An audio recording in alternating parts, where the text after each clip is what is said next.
Hoje nós vamos enfocar um dos diagnósticos mais antigos que se tem história dentro da medicina.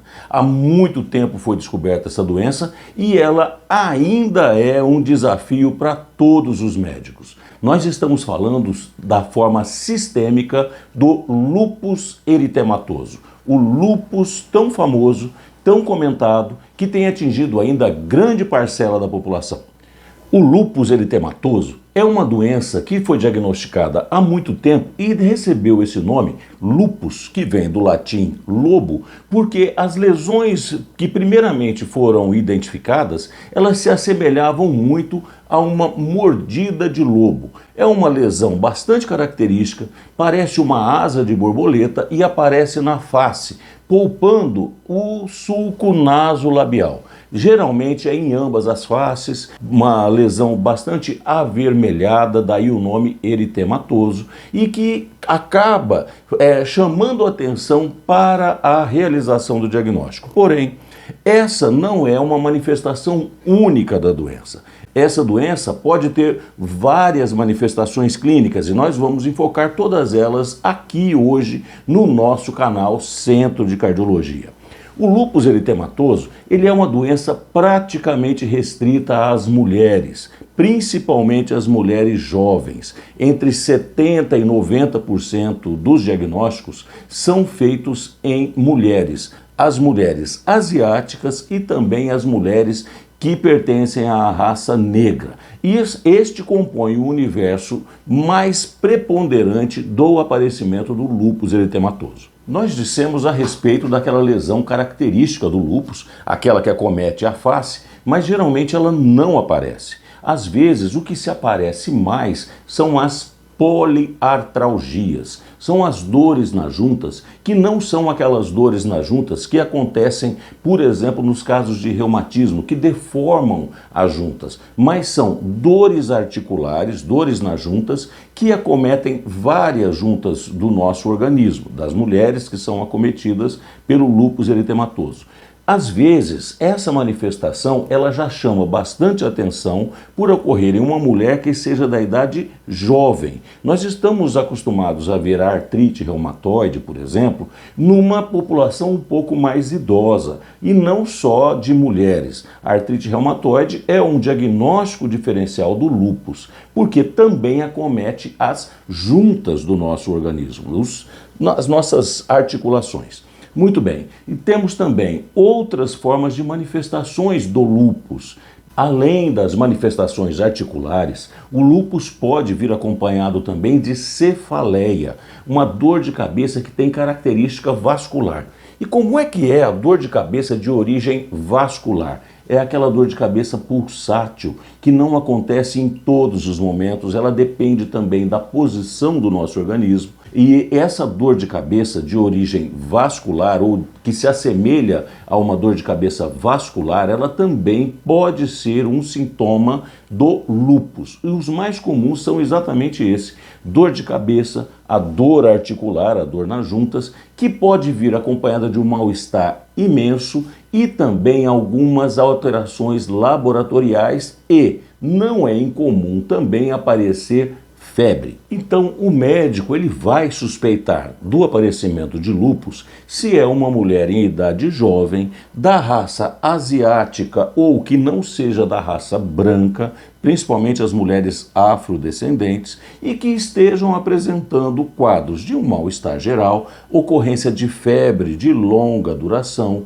dores nas juntas e também aquela cefaleia, aquela dor de cabeça que parece a dor de cabeça vascular. Isso, então, é um sinal clínico, uma característica clínica muito comum ao lúpus e que vai ser investigada. Daqui a pouco nós vamos dizer como é que se faz o diagnóstico do lúpus. Muito bem, o lúpus é sistêmico, o nome correto é lúpus eritematoso sistêmico. Tudo que leva a esse nome sistêmico, ele não está restrito a uma parte só do organismo. Várias partes do nosso organismo, vários tecidos podem ser acometidos pelo lúpus eritematoso sistêmico.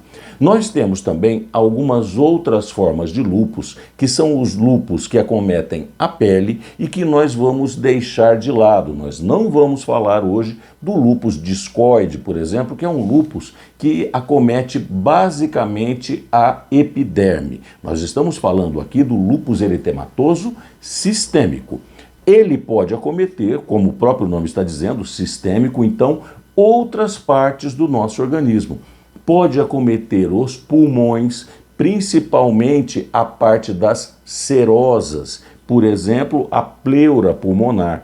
Pode acometer também o coração. Existe uma forma de acometimento do coração que é o derrame pericárdico. O derrame pericárdico, ele também pode se associar ao lúpus. O médico tem condições de fazer o diagnóstico. E o diagnóstico fica ainda mais fácil quando nós realizamos um exame rotineiro, que é o hemograma completo, e nós vemos uma pancitopenia nesse hemograma. O que é essa pancitopenia? É uma diminuição de contagem de células, tanto da série vermelha quanto da série branca. Quando nós temos, então, uma mulher jovem que não seja da raça branca, principalmente da raça asiática e das afrodescendentes, e que tenha uma artrite, dores nas juntas, essa artrite demorou bastante tempo, não tem deformidade, está descrito um sinal característico que é o pescoço de ganso, mas isso nem sempre é encontrado nas juntas.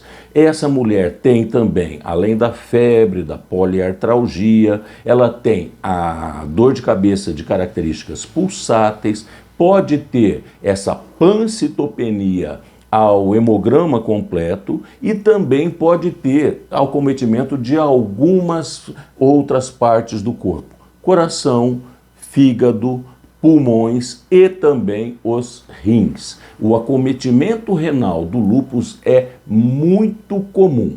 Muito bem. Então, o médico suspeitou do aparecimento do lúpus, seja por uma manifestação que não é clássica, mas porque apareceu um derrame no pericárdio, que é aquela membrana que envolve o coração. Apareceu uma pericardite, que não teve uma explicação. E essa pericardite veio com uma alteração ao exame de sangue. Poxa, vamos pensar em lúpus. É uma mulher jovem, não com aquelas características que nós dissemos. Também vamos pensar em lúpus naquela mulher jovem que começou a ter uma doença renal.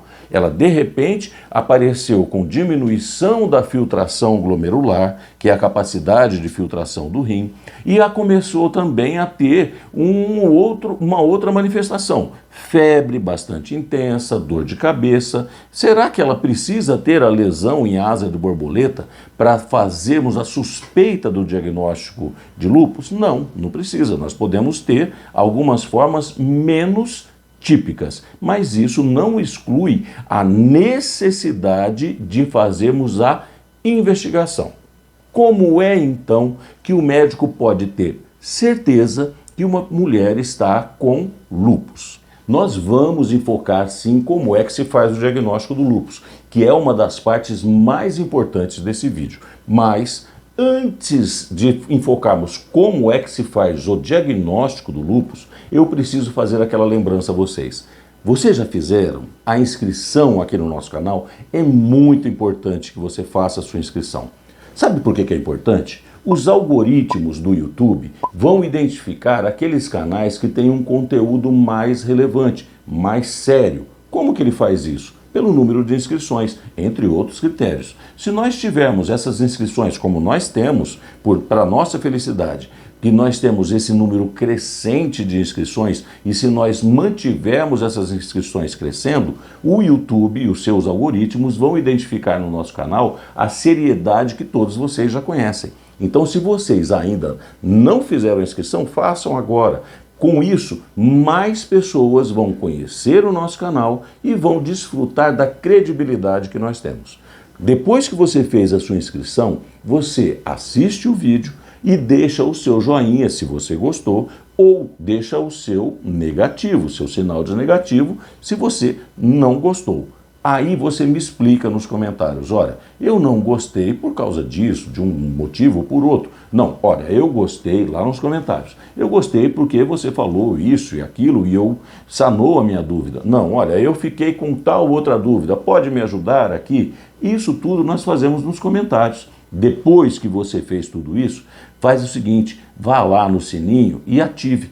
Assim, toda quarta-feira você vai ser lembrado, opa, está na hora de nós irmos lá no Centro de Cardiologia para vermos qual é o assunto dessa semana. E o diagnóstico do lúpus? Como é feito o diagnóstico do lúpus? O diagnóstico do lúpus, ele obedece aos critérios clínicos, que é a presença dessas manifestações no nosso organismo, que nós já dissemos aqui até agora, vamos só recordar, é a presença de várias dores articulares, a presença de febre, a presença de dor de cabeça, algum comprometimento nos rins, que são identificados pelo médico ao fazer exames que medem a filtração glomerular e alguns outros comprometimentos um pouco inexplicados, que são aqueles comprometimentos do pericárdio ou também do fígado e também da pleura pulmonar. Depois que o médico observou esses critérios clínicos, ele vai lhe pedir alguns exames que são gerais, procurando o quê? A chamada pancitopenia, que nós também já enfocamos, que é quando eu faço um hemograma completo e esse hemograma completo tem uma diminuição de vários tipos de célula, tanto as células da série vermelha quanto as células da série branca. Muito bem, aí o médico vai ficar em dúvida, será que realmente eu estou diante de um quadro de lúpus ou não estou? Uma vez que esse diagnóstico pode ser um pouco confuso de ser feito. O que ele deve recorrer então? A um algoritmo proposto por uma sociedade internacional bastante idônea, que é a Sociedade Americana de Reumatologia. A Sociedade Americana de Reumatologia, em associação com a Sociedade Europeia também de Reumatologia, nos fizeram um algoritmo. Esse algoritmo, ele deve fazer a seguinte pergunta. Em primeiro lugar, o médico vai, para preencher esse algoritmo, saber o seguinte, o paciente tem suspeita, tem clínica? Muito bem, ele tem clínica. A primeira necessidade para se fazer o diagnóstico é dosar os anticorpos nucleares, os anticorpos antinúcleo, fatores antinucleares. Se esses fatores antinucleares estão em um título maior de 1 para 80, o diagnóstico já está bastante sugestivo. Muito bem, eu então tenho um quadro clínico compatível e eu devo dosar esses anticorpos. Uma vez que eu dosei os anticorpos, eu tenho duas possibilidades. Esses anticorpos não são expressivos, eu já descarto o lúpus logo no primeiro exame. Não é lúpus, é alguma outra coisa, é uma artrite reumatoide, algum outro problema. Não. Esses anticorpos têm sim um título de 1 para 80 bastante sugestivo. O que eu devo fazer? Aí eu devo ir para as outras perguntas. Essas perguntas envolvem se a pessoa tem algum comprometimento de febre, se tem pancitopenia, se tem envolvimentos dos tecidos do rim, do coração, do fígado. Para cada uma dessas perguntas, atribuem-se pontos, que podem ir de 2 a 10 pontos. Caso, ao final, eu tenha mais de 10 pontos, eu posso fechar o diagnóstico. Esse é, então, um quadro de lúpus. Depois que nós fizemos o diagnóstico do lúpus, aí nós partimos para um tratamento. E eu devo lembrar a vocês também uma outra coisa. Até um tempo atrás, tinha-se bastante medo do tratamento do lúpus, porque parecia ser assim algo com um prognóstico muito ruim. Isso não é verdade. A maior parte dos casos de lúpus hoje em dia tem uma evolução muito boa, porque nós temos como tratar. Não é um tratamento específico para o lúpus, mas nós temos várias possibilidades de tratar e a pessoa geralmente tem uma sobrevida livre de doença por muitos e muitos anos.